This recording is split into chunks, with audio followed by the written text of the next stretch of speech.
All right, I'm ready to play. All right, looking at your character sheet here, you're a bard, fighter, rogue, wizard. Really, Dave? Are you serious? Yup, I meet all the prereqs. Checks out to me. Do you feel inspired now?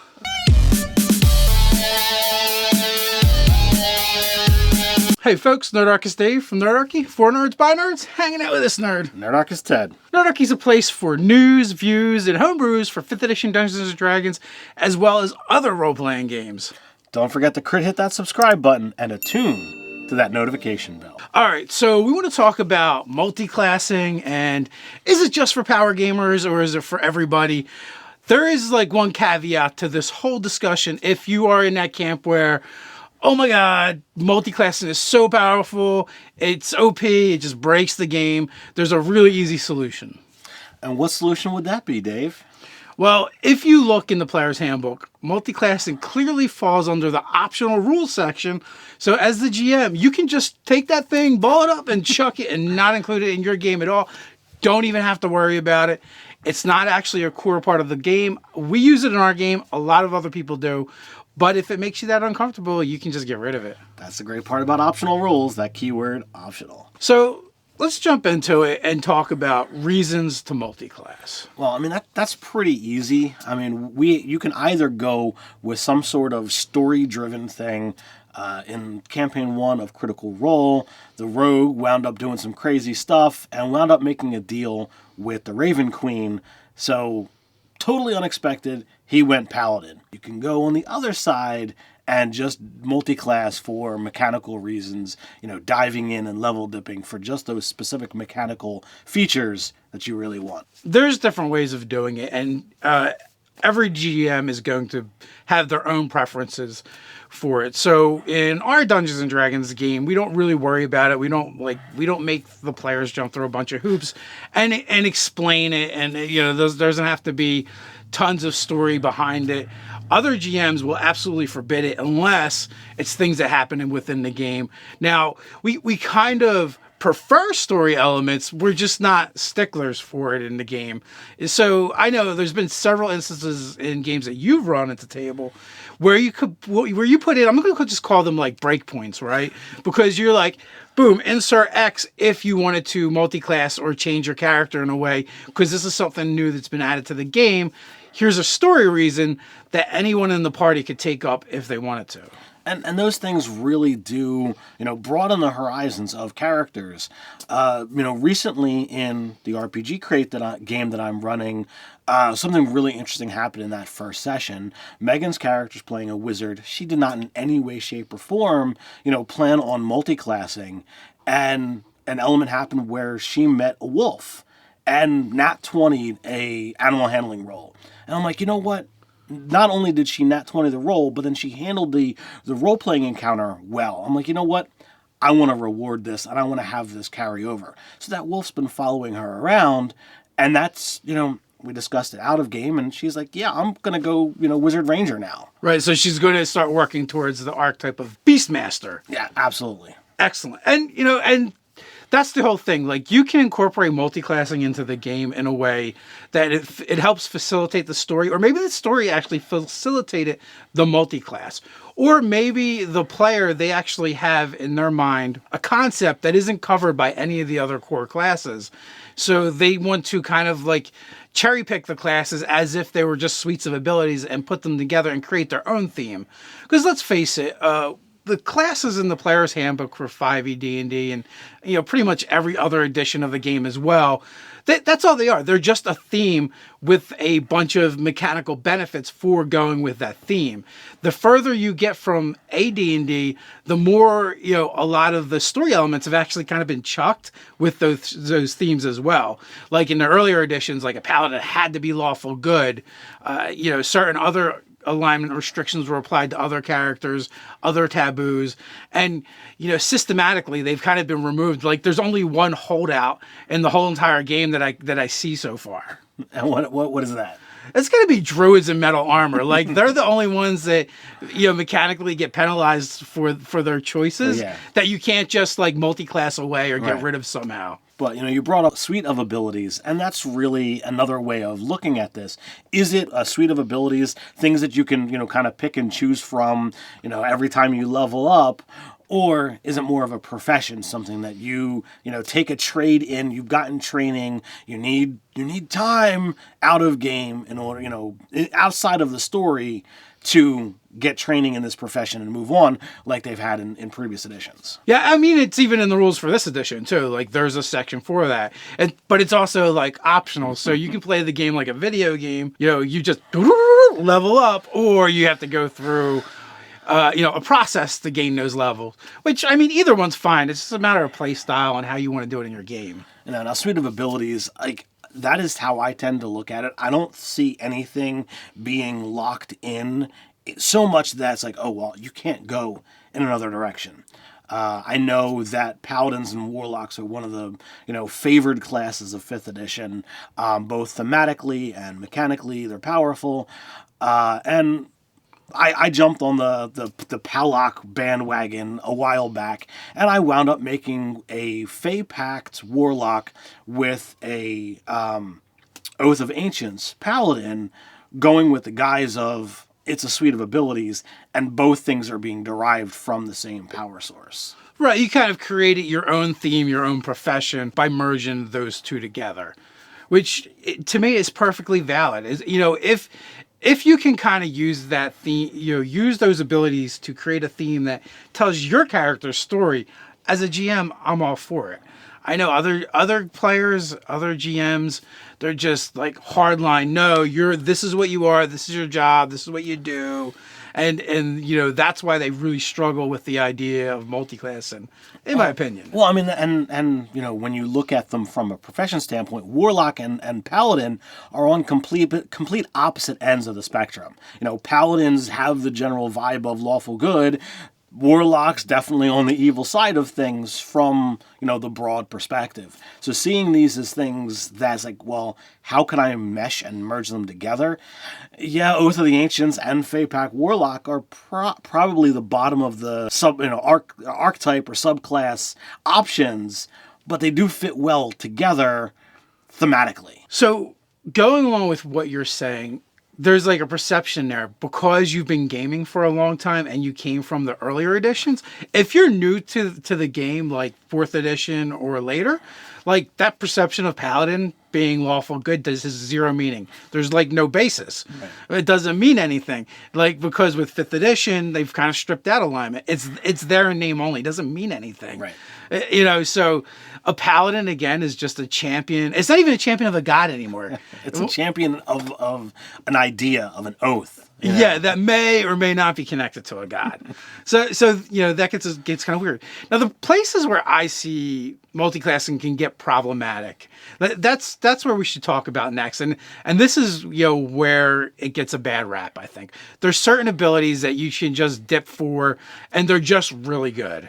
Well, I mean, I'm a fan of the idea of expertise in 5th edition. I've my current character in your game, he's actually got 3 of them, 2 from his class and 1 as a story reward. I absolutely love it because with bounded accuracy in 5th edition, these are things that it's like, all right, you are doubling your proficiency modifier, which at the later levels gets to a 6. That's more than your typical stat bonus can get to without extraordinary measures. But that's not all. What else is a go-to ability for players?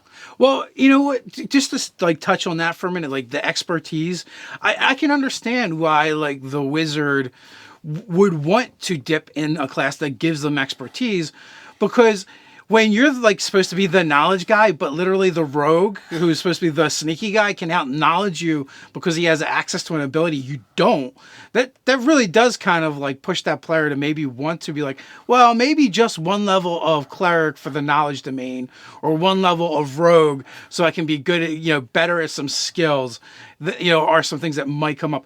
But there are a bunch of other things where it's like, they're kind of no-brainers. 2 levels of fighter, you're gonna get a fighting style, and you're gonna get action surge. Action Surge is pretty much one of the best abilities in the game, and for a spellcaster, nothing's going to top that. Yeah, it is literally the only thing in the game that allows spellcasters to break casting 2 spells at first level or higher. So yeah, that's a given. There's also sneak attack. You know, who isn't going to benefit from an extra die 6 of damage? And not only that, you get those other first level rogue abilities, which expertise is one of them. So it makes an easy smash and grab. Clerics get their abilities at first level. We talked about the wizard maybe wanting to take that knowledge domain, which is going to be super useful. Or if you go in another direction, like nature, for whatever reason, now you have access to heavy armor as well as the abilities for that domain. So there's some of them that are just like, you know, why wouldn't you just take 1 level? And to exasperate it and make it even worse, is some of the keystone abilities for certain classes are junk. So it's like there's no real mechanical reason to not give up that last level to take something else. Not only that, you're going to use it all the way up until when you would have gotten that keystone ability that you may or may not even want. You mentioned heavy armor, and if you multi-class fighter, you don't get heavy armor. But if you multi-class cleric and go to the right domain, you get it. Yes, with 1 level nonetheless. So, like, if you're looking to get that heavy armor and you don't want to waste that stat bump or a feat, you could literally take 1 level and, you know, grab one of those things. So, totally messed up. Another great example is cleric again. See, the problem with cleric with multiclassing is you get the abilities at first level. It's very front end loaded. So if you're going to take any class that does any healing whatsoever, there is absolutely no reason not to take 1 level of cleric, get the heavy armor, get Disciple of Life. Absolutely. And then you're going to get bonuses on all your healing. Every time you heal from thereafter, boom. And you know, some of the sorcerer abilities not quite as potent as cleric, but you choose your bloodline at first level as well. Yes, absolutely. So there is some case for a little angst in there. Now, do I think these things are so overpowered they're going to totally break your game? No, I don't. And the more multi-classing you do, actually, the worse you get, in my opinion. You get like a broader base of things that you can do, but it's the specialist that tends to be really good at things. Low-level multi-classing, some specialization can be useful, but we've found from our own games that the multi-class characters just aren't as good as the single-class characters. They just have access to more powerful abilities. You know, lower levels you can get into and have more options. But I found with, you know, my multi-class character, why wound up being spread out all over the place. I was like, oh, this is a problem because I don't have access to the higher level spells in a high level game. Whereas the straight up just wizard was like, yep, I am just a superior caster in every way, shape, or form. I might have some of those slots, but I didn't have the power of those high level spells. Yeah, not all spells are created equally, and the higher level spells are just more powerful. No matter how many spell slots you pump into a spell, it's still not going to be Meteor Swarm. You need Meteor Swarm to be Meteor Swarm. You know, Ted, speaking of other things that are problematic when it comes to multi-classing. What's that? When you need the perfect set of dice. Easy Roller Dice has you covered for the perfect set of dice for your character. Down in the description, you can find a one-time coupon code, as well as a link to Easy Roller Dice /Nerdarchy, and the contest that we have going on where you can win Easy Roller Dice. Go get some Easy Roller Dice. What are the advantages, though, of multiclassing? We've talked about the problems. And, yeah, we've talked about, you know, some of the things that you can get level dipping. But what else does it bring? All right, so I think the biggest thing is, for me, and it's more of a story reason, and that is creating a theme that doesn't already exist in the game. If you're trying to, say you want to make a witch hunter, right? Mm-hmm. But he fights fire with fire. So to me, like, that witch hunter character is going to very much have like some very roguelike skills. Mm-hmm. But at the same time, they also might call on either dark powers if they're really fighting fire with fire, you know, also known as a warlock, or, you know, they might use more arcane means, so they might want some wizard training in order to use it, even if it's only a few levels, just to kind of have an idea what they're doing. You could also, you know, mix that concept up by having like a fighter and go Eldritch Knight, so that you're still getting access to some of that magic-y type feel, but you're going to complement the whole style with getting into melee with said creature.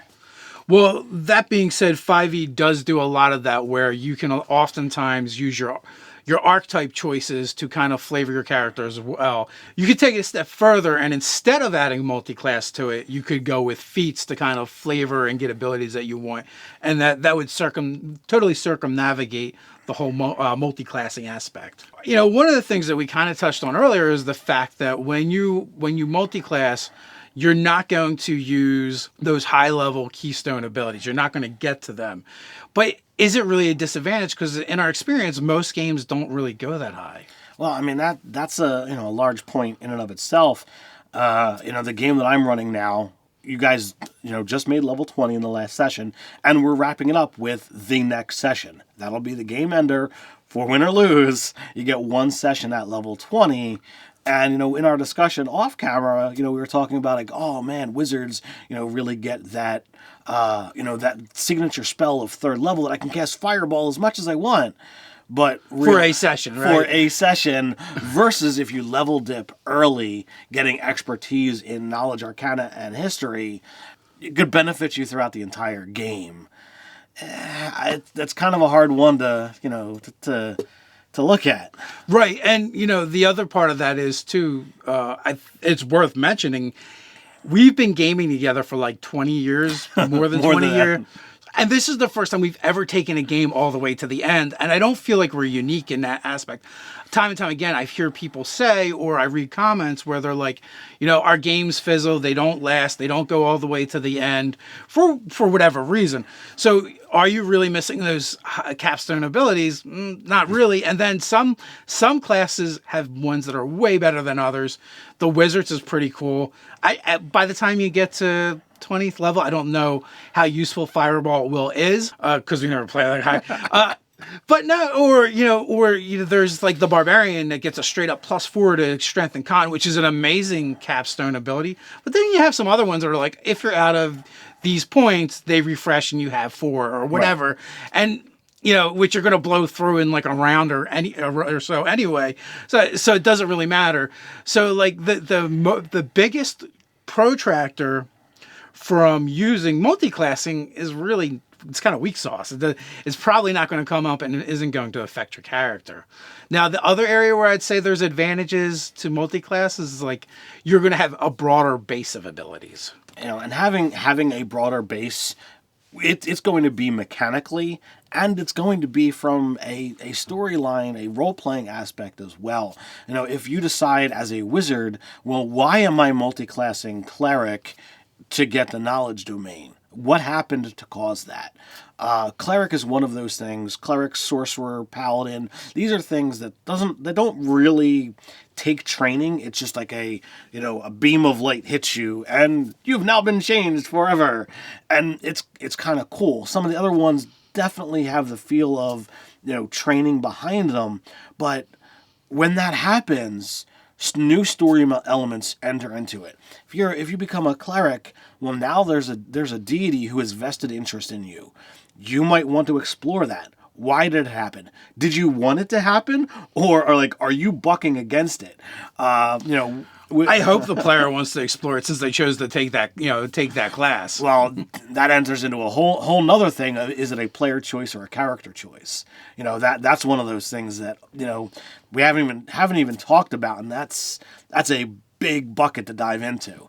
But when a deity has chosen you for abilities, obviously they see something that you may or may not see.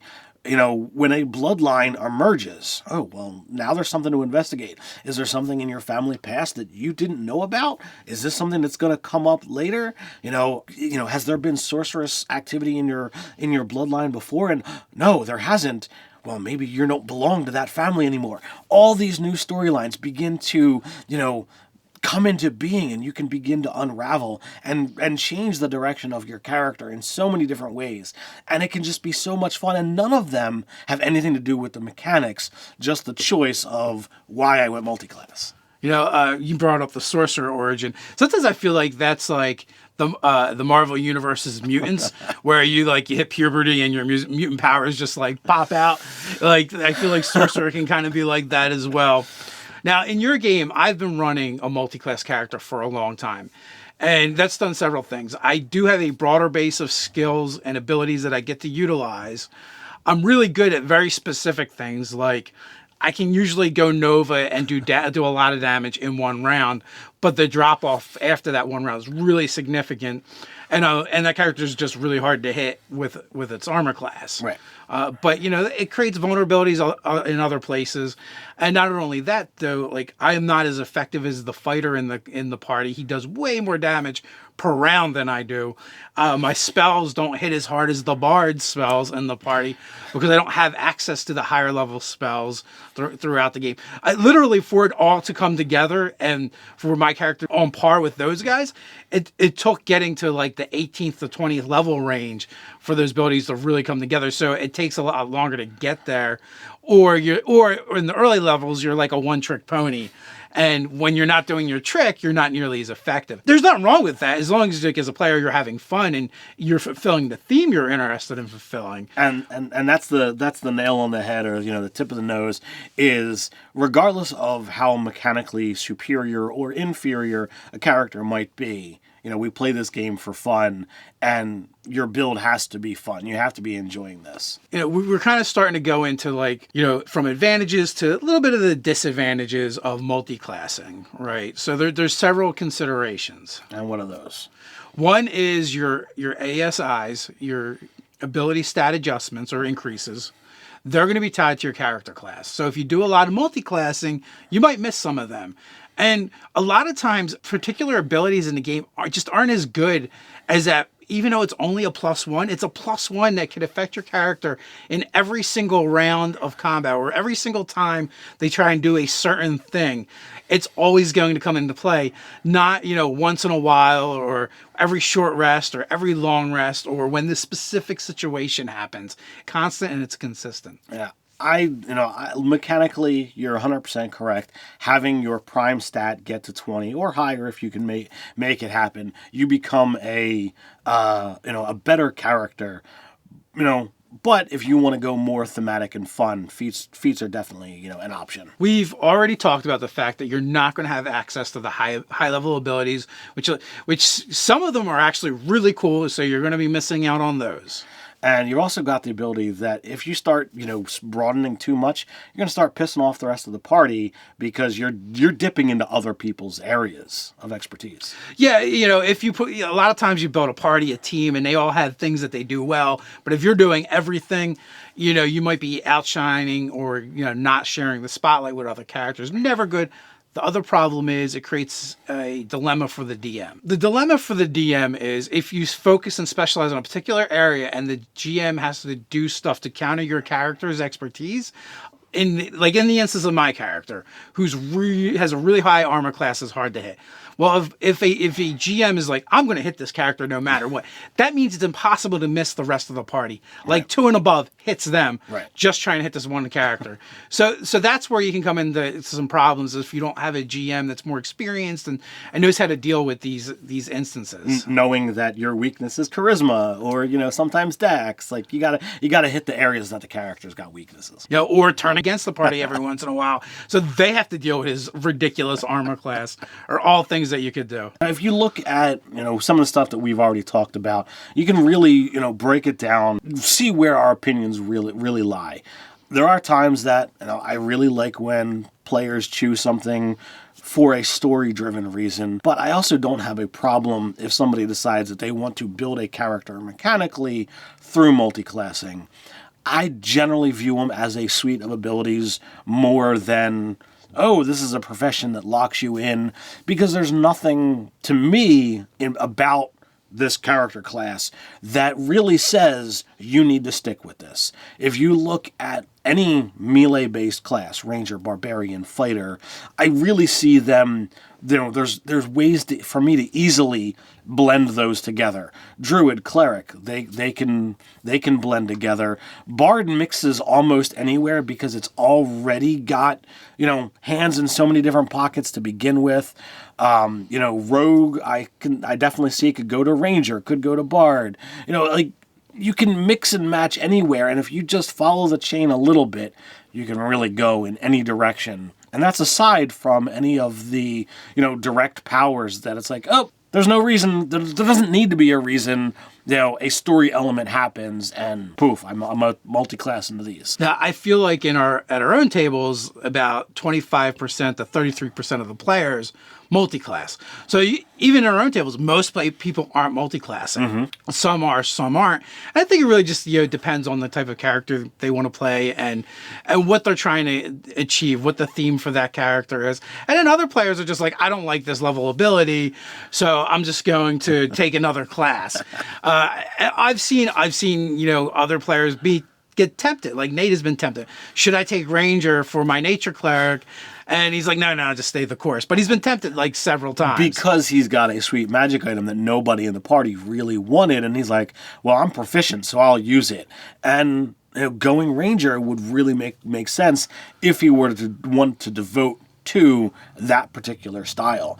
We've seen players that wind up making a poor multi-class choice because they misread an ability. And it's like, oh, this is really going to work well. Oh, wait. No, it doesn't. No, I can't sneak attack with my Greatsword or Glaive or Battle Axe or whatever. So now they're kind of like stuck with that level and, they're not really getting the thing that they wanted from it. Right. So these are things that come up. And like going back to the Nate example, I'm so glad he didn't multi-class. I'm like, we're going to go to 20th level. You're playing a Cleric. The keystone ability, the capstone ability for Cleric is one of the best ones in the game. Once a week, automatic Divine Intervention at 20th level. That's an amazing ability. Depending on what your GM does with it. Obviously, there's a lot of wiggle room, but we trust our GM to do something cool with it. So when we get to our final conflict or whatever, or maybe not. He might even be saving it as an escape route. But, he's going to be able to call on his deity to intervene. And that doesn't mean they necessarily show up or whatever. They might grant them some special abilities or have a cool effect happen or send allies. Who knows? But, it's an exciting thing for us to look forward to in the coming game. Well, I look at that, clerics are awesome. They're one of my favorite character classes. And I've been prepping specifically for, Nate's Divine Intervention at that final encounter. And I'm like, all right, he's going to go in one of 3 different ways to affect the course of the battle. I don't see anything other than one of those 3 options. And I've got a plan for each of them. And I'm really hoping he goes in one direction because I've actually done a little bit of work to prepare for it. And I think it's going to be really awesome. All right, Ted. I think everyone should now just stay tuned as we go off to create our Bard, Fighter, Rogue, Wizard character build for next week. Stay tuned. I kid. How are you guys using multiclassing in your game? Do you think only power gamers use multiclass, or is it for everybody at the table? Is it just a fun tool in our toolbox?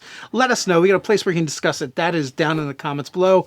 While you're at it, don't forget to like, share, and subscribe. While you're down there, don't forget to stop by the description. Check out that link, that promo code, and that contest. So until next time, stay nerdy.